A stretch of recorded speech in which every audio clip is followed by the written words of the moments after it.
pessoal, bem-vindos de volta ao canal de cálculo. Eu sou o professor Daniel e esse é uma sala de aula sobre algumas dicas a mais para você que está adentrando a universidade, né? Você que é da área de engenharia principalmente, ou área tecnológica que seja afins, esse é um canal que é feito para vocês, né? Para vocês iniciantes que vão iniciar na engenharia. Esse é um canal que nós fizemos para facilitar essa chegada dos senhores na universidade. Então, esse vídeo eu preparei para vocês muito em função das experiências que eu tive quando adentrei a universidade, e listei aqui 5 tópicos, né, que podem te facilitar muito a tua vida nesse primeiro ano de universidade, tá? Então vamos lá, eu preparei para vocês aqui algumas das principais. A primeira dica que eu posso te dar, se tu é aluno da engenharia, né, ou de curso tecnológico, é que você compre uma calculadora. Só que essa calculadora, ela não é uma calculadora qualquer, não é aquela calculadora simples, né, de bater contas de adição, subtração ou divisão, né, ou porcentagem. Essa calculadora que vocês têm que comprar é uma calculadora que nós chamamos de calculadora científica, que além das operações de adição, subtração, multiplicação e divisão, ela tem também outras funções que vão te ajudar muito no decorrer do teu curso e será de extrema necessidade, tá? Então, por exemplo, eu tenho a minha aqui que eu acompanho desde a minha graduação, do início da minha graduação, é minha companheira, né? E esse é um exemplo de calculadora científica. Então aqui vocês têm várias funções, vocês podem, por exemplo, fazer seno, cosseno, tangente, logaritmo, elevar uma determinada potência, enfim. É uma calculadora que te possibilita fazer todas as operações que serão exigidas de vocês durante o curso de engenharia, principalmente nos 2 primeiros anos do teu curso, né, que vai ter muitas disciplinas básicas, como por exemplo os cálculos 1, 2, 3, física 1, 2, química também, né?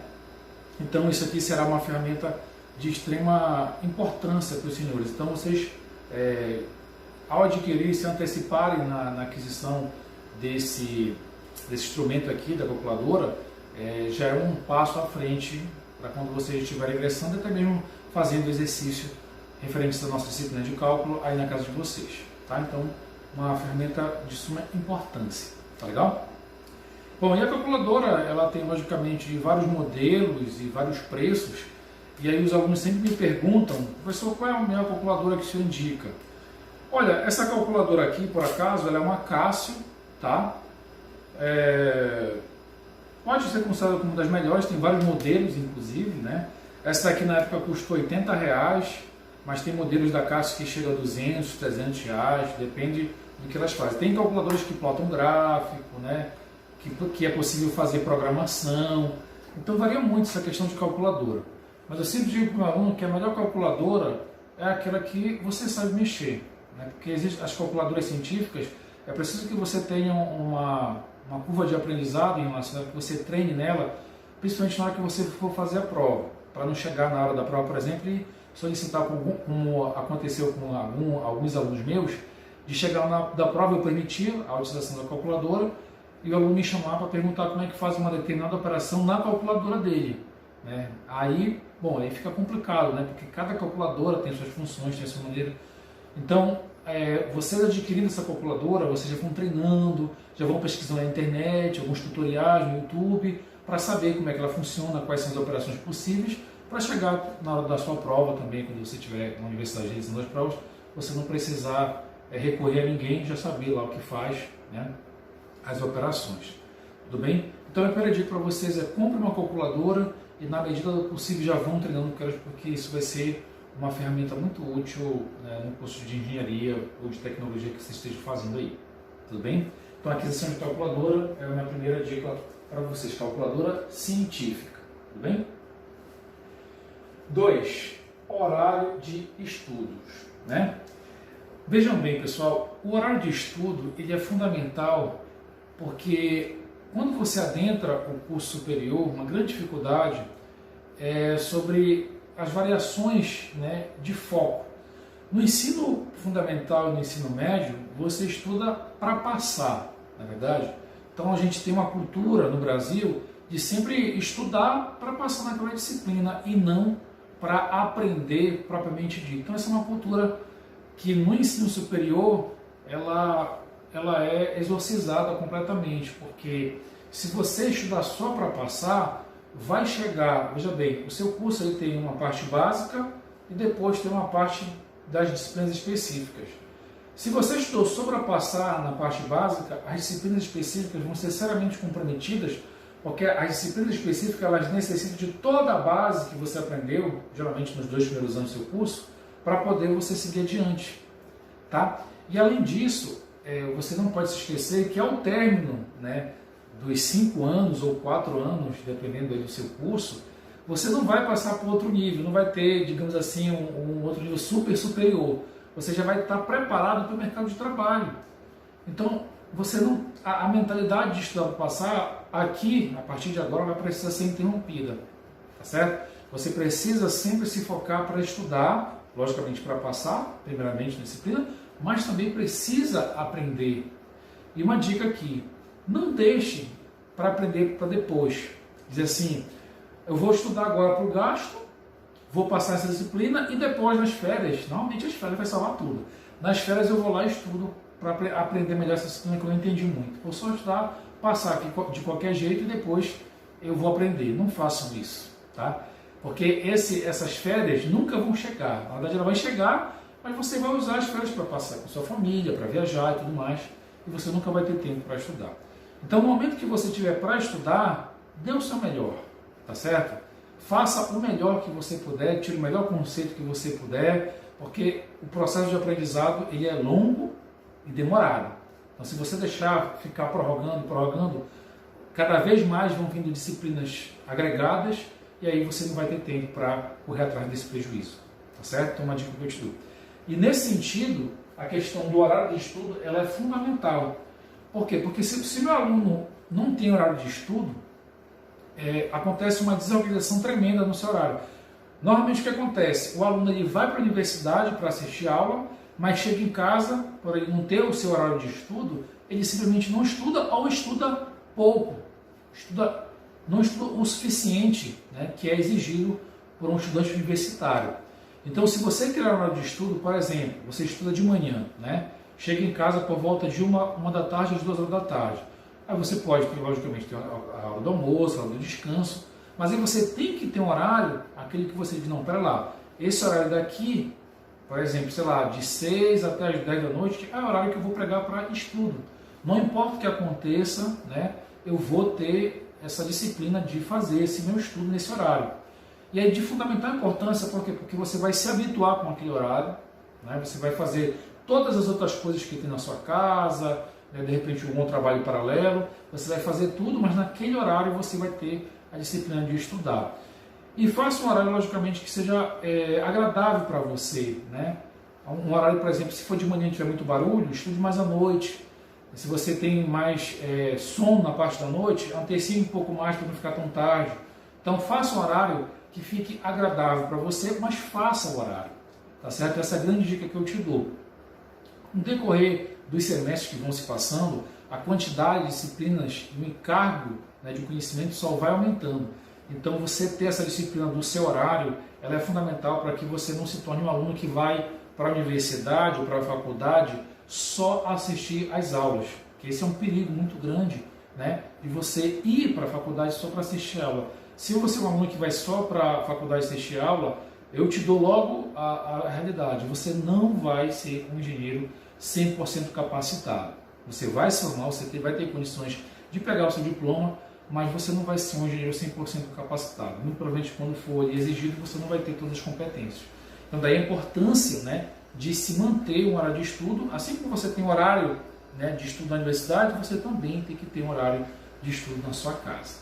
Tudo bem? Então, combinado? Vamos fazer um horário de estudo, vamos fazer uma planilhinha no Excel, onde você vai colocar para cada horário, vai colocar uma determinada disciplina que você quer estudar no decorrer do semestre. Se organize que no final vai dar tudo certo. Tudo bem? Terceiro ponto. Um ponto assim que não pode faltar, né? Que é o aprendizado do inglês. Meus amigos, vocês são da área de tecnologia, vocês são da área de ponta, as engenharias são a área de ponta, né? Entre todas as áreas, e essas áreas de ponta, elas logicamente estão mais do que nunca internacionalizadas, né? Elas são cada vez mais internacional. As empresas são multinacionais, muitas das empresas são multinacionais. Então é fundamental que você que está ingressando agora no curso de engenharia, que você, a partir de agora, se você não teve oportunidade de estudar inglês até agora, ou não aprender inglês até agora, você comece, meu filho, a estudar inglês. Coloque no seu horário de estudo também, né, juntamente com as disciplinas que você vai fazer, um horário de inglês para você aprender inglês. Que meia hora que seja, tá? Meia hora que seja. Hoje nós temos várias fontes, né, de aprendizado de inglês. Nós temos YouTube, tem os podcasts, né, que tem o pessoal que dá aula, que disponibiliza aulas semanais.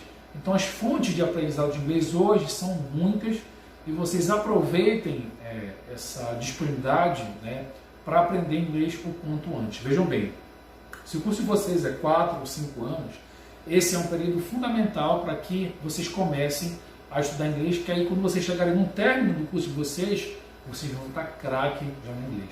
Vocês vão estar escrevendo, vocês vão estar falando, tá? E além da questão do mercado de trabalho em si, que vai ser necessário, vai ser exigido, é fundamental também falar inglês, porque muitos dos materiais, né, que são disponibilizados, existem os bons materiais que só existem em versões em inglês, né? Existem artigos científicos que são publicados todos na língua inglesa. Então, se você quiser ter acesso a um material diferenciado, o inglês não pode ser uma barreira para você, certo?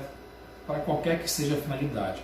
Então, iniciar o estudo de inglês, ao mesmo tempo que você ingressa na universidade, é uma boa ideia e essa é uma dica assim, suprema que eu te dou, porque vai fazer toda a diferença na sua vida, tá certo? Fez na minha e vai fazer com certeza na sua o aprendizado de inglês, tá?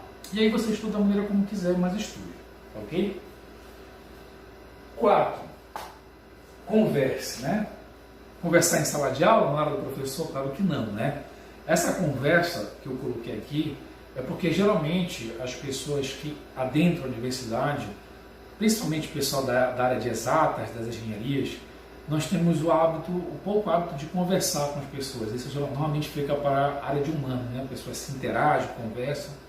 E isso, no ambiente universitário, é uma característica diferenciada.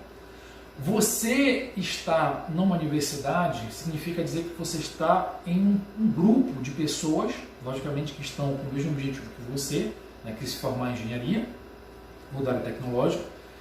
E aí, essa comunicação, né, se comunicar com as outras pessoas, ela te dá, já desde o início, uma característica muito interessante, que é de buscar informação e de trocar informação. Até para quando você for para uma empresa trabalhar, ou quando você abrir sua empresa, essa questão da comunicação ela é fundamental. Você precisa aprender a se comunicar com as pessoas, saber ouvir, né, saber trocar ideias. E também para a questão do bom andamento do seu curso, é fundamental que você converse com seus colegas para trocar ideias, né, para juntos unirem forças e vencer aquela disciplina, logicamente, que se apresenta ali como uma grande dificuldade, né? Às vezes para você é um pouco mais dificultoso, para o seu colega não, e aí na troca de ideias vocês conseguem superar aquela dificuldade. Existe também a questão das conversas, essas trocas de ideias com os veteranos, né? Sempre procurem conversar com os veteranos, ainda que aqueles que reprovem, né? Que aparentemente você pode julgar que ele é uma pessoa muito, digamos assim, interessante intelectualmente para conversar, mas você está muito enganado. Essas pessoas que reprovam e que fazem disciplina com você, que às vezes cai de ano, né? E aí faz um bloco ou a disciplina com você, essa pessoa já trouxe uma experiência, né? E ela então teria muito a te oferecer e você às vezes perde essa oportunidade. Então converse com o veterano, pergunte como é o professor, como é a metodologia, como é que o professor trabalha em sala de aula. É uma dica que eu te dou. tá certo? Vai te ajudar bastante se você fizer isso. Então converse com seus colegas, converse com as pessoas que porventura caíram de ano, agora estão com você. Esse tipo de conversa, essa característica de conversar com as pessoas, ela, ao meu ponto de vista, ela é fundamental no curso de engenharia. Você vai evoluir muito se você começar a treinar. Se você é uma pessoa mais fechada, procure treinar isso aos poucos, né? Porque na nossa área de engenharia, quem tem essa característica de conversar, de saber conversar, de trocar ideias, isso é um diferencial no mercado de trabalho, sem dúvida nenhuma, tá? Hoje mais do que nunca. E a minha quinta tópico aqui, minha quinta dica, seria com relação aos professores, tá? Eu poderia até escrever um livro à parte em relação a isso, né? De como saber lidar com os professores. Pessoal, os professores da área de exatas, né, das engenharias e dos cursos tecnológicos, eles são professores diferenciados dos demais. Por quê? Porque nas outras áreas existe uma preocupação de um tratamento pedagógico, né, de toda uma... Os professores, por exemplo, do ensino fundamental e médio, eles têm dentro da sua formação disciplinas de pedagogia e essas disciplinas, então, elas auxiliam o professor na hora de passar o conhecimento. Né? Então, por isso que, se você for perceber, a didática do ensino médio e do ensino fundamental, ela é muito diferenciada em relação à didática do ensino superior. Por quê? Porque o professor de engenharia, normalmente, ele não é, digamos, um professor nato, ele é um engenheiro. Então, os cursos de engenharia, normalmente, os professores que dão aula para os cursos de engenharia, eles são engenheiros formados em engenharia, não tiveram contato, ou tiveram pouco contato com essa parte de conhecimentos pedagógicos, né? E depois que ele termina ali a graduação dele, ele faz uma pós-graduação, né, que ele vai se especializar um pouco mais dentro de uma determinada área, faz o mestrado, doutorado, e depois presta concurso para uma determinada universidade ou faculdade. Então veja, durante esse processo, o professor ele não teve um contato ou pouco contato com metodologias para passar o conhecimento. Por que eu estou te falando isso, estou te explicando isso? Porque o professor das áreas de engenharia, ele vai ter pouca paciência contigo, meu amigo. Entendeu? Não vai ser aquela mesma pegada que tem no ensino médio, que o professor lá do ensino fundamental e médio, praticamente ele pega na sua mão, né, traz umas apostilinhas ilustradas. Não existe isso no ensino superior. O professor ele vai passar o conteúdo e ele vai dizer, olha, te vira, estuda aí, porque essa é a tua responsabilidade. E ele não está errado, né? A responsabilidade pelo teu conhecimento é logicamente só tua. O professor está ali apenas para auxiliá-lo, tá? Ele não vai te introduzir o conhecimento. Então, essa característica, ela é muito diferente do ensino médio e ensino fundamental. E quando o aluno adentra a faculdade, o curso de engenharia, ele sente muito esse tratamento, essa diferença de tratamento. Tá? O professor do ensino superior, ele é muito mais carrasco. Ele te fornece pouco e te cobra muito. Essa que é a realidade. Então, você precisa se habituar com isso. Não tem jeito, tá certo? O professor de engenharia, ele tem esse perfil e pronto. Então você tem que se habituar. E aí, dentro desse contexto, essas outras dicas aqui, elas te ajudam muito, principalmente a questão do horário de estudo, né? E a questão de conversar, né? Converse também com o seu professor, por que não? Né? Converse com o seu professor, pergunte como é que está a área da engenharia, se é um professor de uma área específica, pergunte para ele quais são os trabalhos, quais são as áreas de atuação, né? Como é que ele chegou até ali de repente, para você trocar uma ideia e saber de repente os caminhos, né? Os múltiplos caminhos que a vida oferece dentro da sua área específica, tá certo? Então eu espero que vocês tenham entendido com clareza esses 5 pontos que eu tenho trazido, e se vocês, quanto mais rápido vocês entenderem esses 5 pontos, tão mais rápido vocês vão se habituar e tão melhor será o desempenho de vocês ao longo desses 5 anos ou 4 anos, o período que for o teu curso de engenharia ou da área tecnológica, tá certo? Espero que vocês tenham gostado desse vídeo, agradeço imensamente a atenção de todos vocês e aguardo vocês até o nosso próximo vídeo. Muito obrigado pela audiência, pessoal. Até mais!